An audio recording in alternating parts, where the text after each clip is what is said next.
In this workshop, Dr. Chile explores ways brands can bring the community into sustainability conversations by creating inspiring visions of what green and equitable future will look like. Thanks, Dr. Esse. Thank you.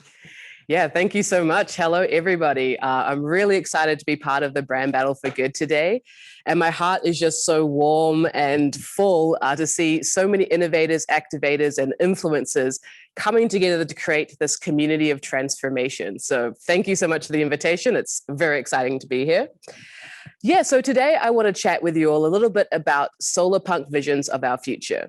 But before I do, I always like to start these conversations talking about myself, but not just about me, really about my vision, my biases and my values. I just like to kind of set the stage for this conversation. Yeah, so me, I am a researcher, which means I really value evidence-based decision-making, but not just the experimental evidence that we get from our lab, but also the experiential evidence that we get from understanding how the community engages with different technologies. I'm also a consultant, which means I really value bringing diverse voices to the table and facilitating conversation, communication, and collaboration, cooperation, all that good stuff. I'm also an entrepreneur, which means I really am excited about finding ways that we can create innovations which add value to our communities as well. And finally, it's kind of become a dirty word these days. I'll move so you can see it. I'm a millennial, which really means for me that I'm all about openness, transparency, and radical forward thinking. Because as we just heard, there's no time to waste and there's no time to wait.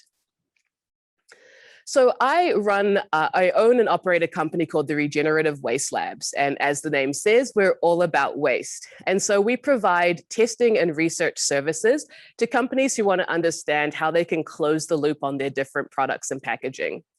We also provide educational workshops and resources to help people kind of understand how we can take a holistic approach to using, designing, and procuring sustainable products and packaging too. So if there's anyone in the audience who's interested in understanding with their design team how they can think about applying end-of-life principles to their different innovations that they come up with through the next 2 weeks, please feel free to reach out. So as you can probably tell from this introduction, I'm a scientist, which means I've spent a lot of my time trying to get people to listen to me. So you can probably imagine the type of interactions I get when I come and talk to people about, oh yeah, this is my research on organometallic catalysis for polymerization of lactic acid, or my thermorheological studies into the properties of bio-based materials. I'm often met with blank faces and people walk away from me. So I eventually came up with this idea that maybe I should start turning my research into a story that we can tell people. And so that's really what I want to talk to everyone about today. How we can tell stories that inspire and inform, how we can spark imaginations and get people curious and excited about the technologies and the innovations that we're kind of imagining into being. So I love telling stories. My first stories were about how I turned plastics into long strings of spaghetti or wiggly worms. I was like composing songs, writing poems, short stories, even interpretive dances, all about my research, just kind of getting weird with it. And so when I moved into this circular economy, green science, sustainability, zero waste space, I wanted to really think about how can I continue to tell stories that will get the community excited about these new things that I was really excited about as well. And so today, I really want to focus on 3 main stories that I saw being told within this space.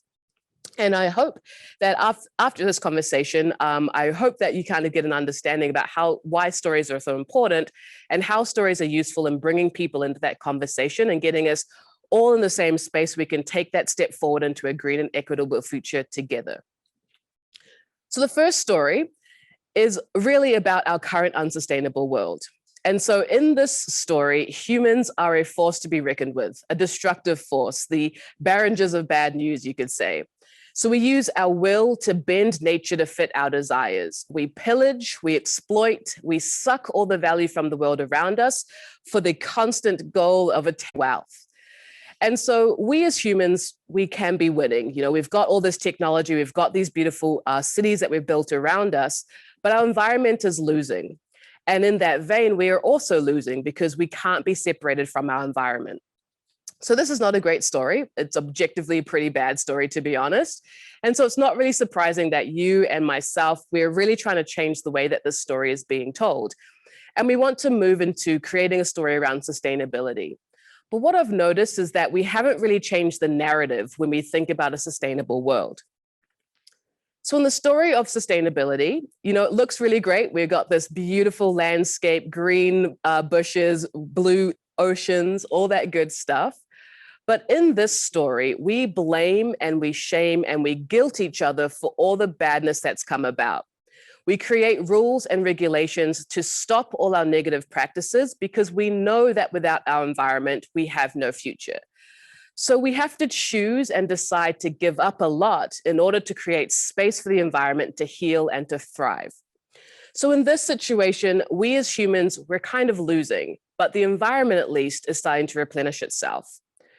So in this vein, you know, it's not the worst story. It's not the best story either, because we as individuals, as families, and as communities, we are the main characters of our story. And so it's very hard to see us as purely the bad guy. And because of this, I really do think that this is why we often see so much resistance to this new way of seeing things. And so what I really want to kind of highlight is this idea that how can we change that narrative? And so the third story I want to bring to you is the story of regeneration. And so this is about how we can create a regenerative culture. So in this story, we recognize that the current system that we've built around ourselves is leading us down a destructive path. But this story emphasizes the opportunities in our challenges, the opportunity to address issues of the environment, as well as issues of equity and justice and freedom, issues of togetherness and community. We can work collaboratively with each other to dream up new technologies that harness the power of the sun and of the flowing water. We reshape our cities so that we're surrounded by plants and creatures. We dream and aspire to become one with our environment rather than separate from it. And in this way, we are the environment, we are the ecosystem, and we are the good guys. And now we can both win. And so it's really this third story of solar punk visions of our future that I want to emphasize today, and the importance of stories that uplift and shift our narrative to one of hope instead of one of despair. And so to realize that we can be heroes, we can collaborate and do better together. And yes, we all recognize that now is the time for change. But what really isolates people is that they're made to see themselves as the villain, as something to be stopped. But we as humans are infinitely creative, and when given a chance to strive for good, we strive for better.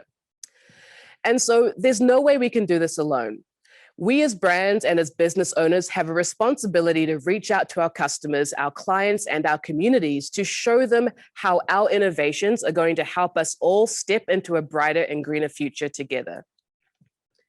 And so over these next 2 weeks, you and your teams are going to be working on design concepts that will further zero waste goals around the city. So I ask you all today, what story are you telling? What solar punk future are you working towards? Does your vision end with this competition, or are these initiatives just a stepping stone to that future that you're building? Think about how you'll bring your intended customers in on your vision. And think about how your reusable bag program or your recycled pot plant project will tie into this vision. And I have my own vision for a solar punk future, and all the projects and initiatives that I start lead me in the direction of this vision. I just wanted to share that vision with you all today. So for me, my vision is of this idea of urban biocycling. So you might be like, what is that? So essentially, it's this idea where a city can function like an ecosystem, where we can create and use its own nutrient and energy and material. And so urban centers are growing. As we heard in our last conversation, people are moving from rural areas into urban centers to access more of the good stuff, amenities, fun times, parties, and all that amazing things. But with this movement of people also comes a lot of challenges.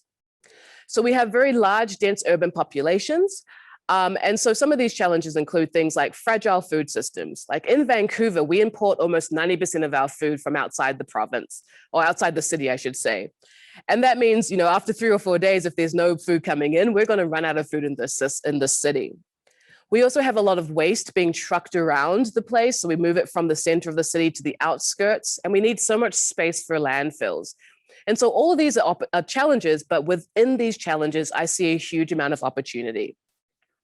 So in my vision, we can imagine, what if urban centers had hundreds of micro farms that could create a robust local food network while adding to organic waste streams? What if all the new buildings that popped up had to have gardens in each unit so people could grow their own food? What if we could use this waste as an input for things like biomaterials, fertilizer, and energy? What if we could map out where waste was being generated and direct it to places where waste could be used? And there's already companies doing things just like this. What if we had machines in our homes that converted the organic waste from the kitchen and the bathroom into energy to run our buildings? And what if we had local fabrication centers that would take organic waste, turn it into biomaterials that we could then come and take and use as reusable containers, as building materials, as household items? Like, just imagine how cool it would be to be able to take your household waste to your local fabrication center, say, can you 3D print me this, coffee table? And they pull it out all made from local waste streams. So these are interesting technologies, and a lot of them actually exist in this world today. But by bringing them all together into the city, we can create systems that allow all of this to work together and, to create exactly like an urban biocycle, which is pretty cool. So that's my story, that's my vision. And so what I really want to kind of get everyone to think about is, how can you bring people into your vision as well? And so I thought I'd just highlight a few tips and tricks for everybody in the room today. So the first one is really just this idea that engagement is a two-way street. So it's all about creating that conversation with your customers. So listen to their stories and incorporate them into the vision your brand is creating. And so this is a great way for your customers to see themselves reflected in our collective story. Never trivialize customer doubts. So we all know companies who are more interested in looking sustainable than actually walking that walk. So if your customers have questions about your vision, that's fantastic. It's another opportunity to tell your story more clearly and to support them by answering their questions. You've had you've gone through the process of thinking about all these different things, but they haven't. So bring them into that conversation and help them kind of spin their wheels and create and make those decisions themselves as well. And always try to keep the conversation positive. Change is always a scary time. And so currently we're in this scary time of transition, and many of us know how urgent the situation has become. But this urgency shouldn't slip into desperation or despair. We need to reframe the way that we look at these challenges and let our customers know that by taking a longer term vision, we'll be able to create lasting and worthwhile solutions. We are the stories that we tell each other, so let's give our story a happy ending. And finally, we achieve more together. In this journey, we go further together. So invite that dialogue, share your learnings. Don't let, you didn't get things right perfect the first time, but you tried again and again, and you came up with the best solution that fits the need. So your pathway wasn't static or linear, and neither will your customers be. So hold each other accountable, allow questions to be asked of you, and ask questions of your customers as well. Remove that isolation that often comes with striving for more, and build a community around your brand's vision for a future together. And so, yes, I've kind of shared my vision for a green future. And whenever I get into that space of despair, which I'm sure we all kind of do, I just take a step back and think, okay, this is just a stepping stone to where we're going to be. And I just have to take a moment to myself, but eventually I can see that bright light in the future. And really, we just have to ask ourselves the question, if the future can be positive, why should we choose differently? And true to form for myself, when I was asked to do this talk, I sat down and the entire kind of idea came to me in this slam poem. So I really wanted to share with you this poem just as a kind of a wrapping up point for this conversation. So yeah, so this is called Solar Punk Visions of Our Future.